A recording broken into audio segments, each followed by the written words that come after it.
So I'm here today with the beloved Chris, and we remember you of course from Chambers. Yes. And can you tell us, that's such an amazing venue, can you tell us what you're doing going forwards? Well, resetting things, obviously, because it was a long time being what it was, and a long time on a decline, which was more global than it was very regional folks. And there was stuff we couldn't escape from. So that's kind of going to bed now. Still very much working with music and aspiring to work with music more than I actually am at the moment, I think. But all the time, trying to get a solid footing in life and move forward in a right and strong way. But it's good. We are still involved with music up at the bandstand. Those public presentations that go on there, which are fantastic public events, really, really awesome. So it's anyone that's involved in any kind of events and music, it's like a flattering of the ego to be involved in there, because it doesn't get much better. When you get a day such as this and you've got a band on point and a Victorian bandstand playing to the public, it's great. And of course, working with Speedway, which is no way to be understated, that's something. It's an amazing venue, Speedway, as well. And what's the best thing? What do you like the most about Speedway as a venue? How long have we got? 10 minutes? That's nowhere like enough, is it? You can give me a couple of minutes. Right, okay. Its heritage and why it was put up together in the first place is phenomenal.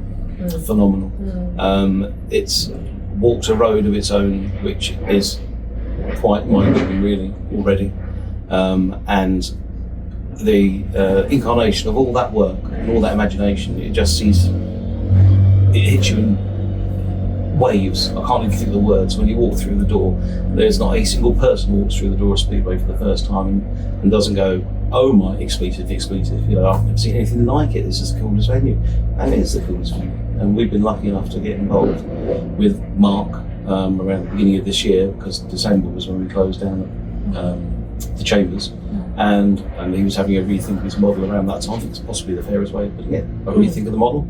And we talked, as we've been talking for years and years, and decided that to involve the PA from Public Chambers and install the sound system properly, and take a bit of time and think about what the musicians wanted first and foremost. And every musician that's come through has said exactly that. How thrilled they are that everything's what's there, and, what's there. So myself and Dougal did a great deal of thinking. A friend of ours, Jim Kemp, can't forget Jim Kemp, got really heavily involved in mapping out the place and making sure that everything was correct. And so, as far as an install goes, we're really, really proud of it. It's great. I think we can cope with most styles of music that come along and DJs and such. It can get. It's got all the power it needs. Let's just put it that way. So all kind of nicely. So that's really rewarding. Being involved in Speedway, knowing how that has a future the way it does, because it just does. It's got everything for musicians here. It's great. It's really good. Good time to be around. It's a great venue. I mean, there's other things that happen at Speedway as well, aren't there? So you've got not only the fantastic musicians and the gigs that are played, what other things happen at Speedway? So there's a wedding coming up. There's inquiries for lots and lots and lots of parties. Mark is primarily the booker here. Which in some ways is a little bit of a... It's quite relaxing. You need your life, Chris. I know, absolutely. Walk in the park with us, it's great. So, as you have heard of Mark, he's booking some fantastic artists and has got feelers out for so much more. Things that will have come to Folkestone for the first time when he books them. And that's an ethos I love. Used to thoroughly enjoy, used to do lots of little clips, pieces to camera, regularly when we were at Chambers. And one of the phrases I love to use was, first time in Folkestone, or new to the town. That's the conversation you've had with him. Is pretty much that. How many times he's said that in that interview? It's phenomenal, and it does matter. You can support local bands, established bands that are regional as well, and still bring something into town that is totally new to everybody for the first time. Excuse me, that's my stomach. Which is, I can't tell you what that was. Which is awesome, because you give local bands that are up and coming, trying to find their feet, and there's a lot of that going on in town at the moment. This Future Sound of Folkestone thing that Folkestone Music Town are putting together highlights that in the greatest of ways. Brilliant. It really is phenomenal. So if you get a band, and we've had that happen here, who are so keen. They follow. We had High Fade here a few weeks ago. We were just about to explode on the whole wide world, and by no means is the band that I'm just about to mention, a simmerer in music at all. They're phenomenal. So the Zach Schultz gang contacted us to ask if they could support High Fate because they love what they do. And it's a kudos thing too. It's a feather in the cap. So for them to come along and play made for a staggering night, but it did them good too. So it allows the higher bands, those who are on the road a little bit further, to allow an opening for other younger bands, and that could be very much part of a future Sound of Folkestone application. So. And talking about that future sound application and really encouraging those new acts, is there any top tips, say 3 or even 2, Chris, that you can give to those musicians that want to get on in their careers? Without doubt, and referencing more directly the Future Sound projects, have a partnership. 100% have a partnership. Have somebody you can work with that can say, yeah, absolutely, we've got a date fixed with this artist, be that a DJ or a live or something crazy electronic or whatever it may be. Have a partnership.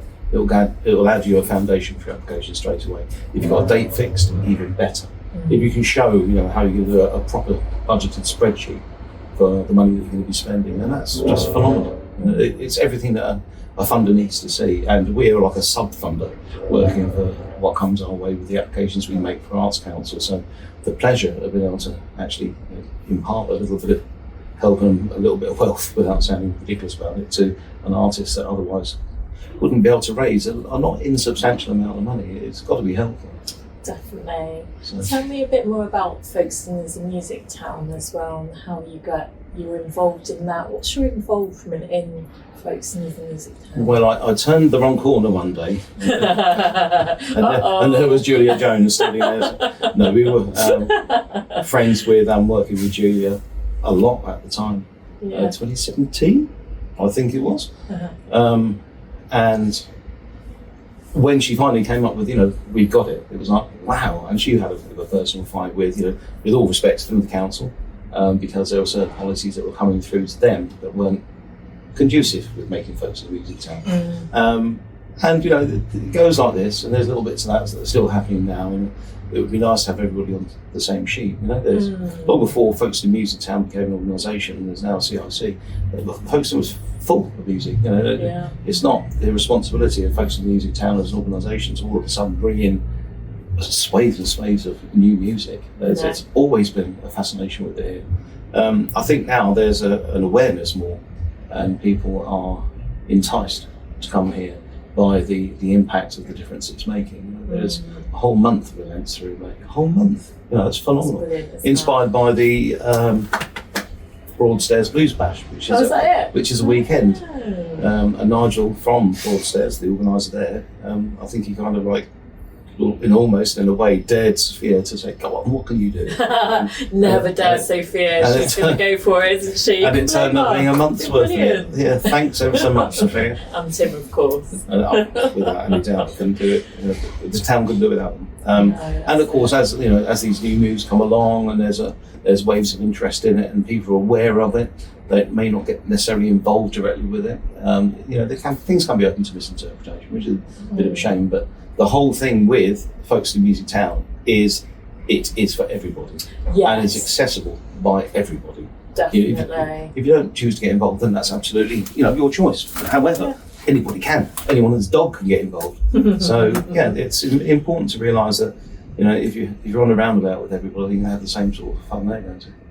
Well, the thing is about having Folkestone Music Town is it's community as well, isn't it? Folkestone, it's those connections and helping each other, and that's what music, living in Folkestone should be about. So many amazing things that are going on. Yeah, well, you can stand up and wave that particular flag yourself, can't you? Well done. Because of your involvement with some of the music projects that have gone on. It was only a matter of 10 weeks ago, I think you were here doing a recording for Shane. Oh yeah, that's right. I've forgotten all about that. Shane Record, I'm going to say now, which is not the right not one. The Shane, no. That's a painter. No, I'm sure he can do it. So. He can do it. He could. The man's got the skills. But that was an amazing day as well. That's it's symbolic, I think, of how everybody can come together and make a difference for each other. there have to be people that organise these things, there's no doubt, and they give, you know, heart and soul to it. There's no question of that either. You ask anyone that runs a venue, it's not just a question of turn up on a Friday night, put the key in, everything's ready to go. It's not. And an organisation like the Music Town organisation, you know, that is sometimes over that kind of it's crazy. It's mad. So much to do, but you know, if you have a venue, then you'll understand how tough it can be. Imagine trying to do that with help out the town as well. So yeah, exactly. But it's working. It's teamwork, isn't absolutely. It? And look where we are. You know, this is now what is it, third year of Music in May? I forget. And it's, I mean, hundreds and hundreds, probably on the way to 600 artists now that have been part of being involved in Music in May events. And they're big. They get noticed. So it's a good time for music in Folkestone. It's generally against what feels like the way things are. It could be a worse time to be involved in music for anybody that wishes to get involved. If you do have some sort of idea about a venue, now there are organisations behind that are fighting for music countrywide, right down in the style of the Football Association, the FA. You know, there's an income that's phenomenal at the top, and it does trickle down. It's all the grassroots music football clubs that provide, you know, a steady stream of talent for the years to come for all these Premier Leagues and such. And the same policy is being introduced through Hale Music Venues Trust, who are just like godlike creatures in my book. That's now working. So there are initiatives to fall back on, and these things look like they're going to become law. Yeah, that's good. I mean, at the end of the day, everybody needs to come and support these venues. We've got so many amazing venues in town as well. There's so much going on.